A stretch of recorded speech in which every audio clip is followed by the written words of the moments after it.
Wayanad Pookode veterinary college വിദ്യാർത്ഥി J സിദ്ധാർത്ഥന്റെ മരണത്തിൽ ഗുരുതര കണ്ടെത്തലുകൾ. നടന്ന കാര്യങ്ങൾ പുറത്തു പറയരുതെന്ന് വിദ്യാർത്ഥികളോട് ഡീനും അസിസ്റ്റന്റ് വാർഡനും ആവശ്യപ്പെട്ടെന്ന് റിപ്പോർട്ട്. യുജിസിക്ക് ആന്റി റാഗിംഗ് സ്ക്വാഡ് നൽകിയ റിപ്പോർട്ടിലാണ് ഗുരുതര കണ്ടെത്തലുകളുള്ളത്. വിദ്യാർത്ഥികൾ പോലീസിന് മൊഴി നൽകുമ്പോൾ ഡീനും അസിസ്റ്റന്റ് വാർഡനും ഒപ്പം നിന്നെന്നും റിപ്പോർട്ടിൽ ചൂണ്ടിക്കാണിക്കുന്നു. ഭയം കാരണം വിദ്യാർത്ഥികൾക്ക് സത്യസന്ധമായ വിവരങ്ങൾ പറയാൻ കഴിഞ്ഞില്ലെന്ന് റിപ്പോർട്ടിൽ പറയുന്നുണ്ട്. അന്വേഷണ കമ്മിറ്റിക്ക് മുന്നിൽ മൊഴി നൽകാതെ അധ്യാപകരും വിട്ടുനിന്നു. വിദ്യാർത്ഥികൾ തന്നെയാണ് ഇക്കാര്യങ്ങൾ ആന്റി റാഗിംഗ് സ്ക്വാഡിന് മുന്നിൽ മൊഴി നൽകിയിരിക്കുന്നത്.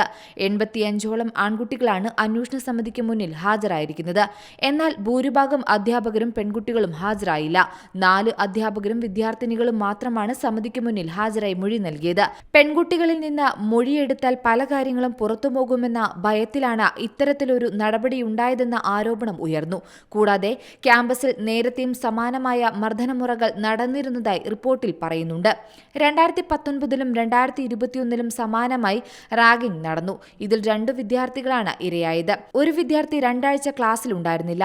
ഈ 2 ആഴ്ച വിദ്യാർത്ഥിക്ക് എന്ത് സംഭവിച്ചു എന്ന കാര്യം പറയാൻ വിദ്യാർത്ഥി പറയാൻ തയ്യാറായിട്ടില്ലെന്നും റിപ്പോർട്ടിൽ ചൂണ്ടിക്കാണിക്കുന്നുണ്ട്.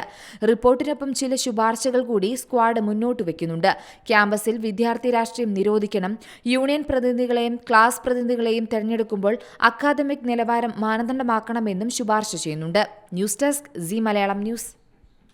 ഏറ്റവും പുതിയ വാർത്തകളും വിശേഷങ്ങളും വിരൽത്തുമ്പിലറിയാൻ സി മലയാളം ന്യൂസ് എല്ലാ ഡിജിറ്റൽ പ്ലാറ്റ്ഫോമുകളിലും ലഭ്യം.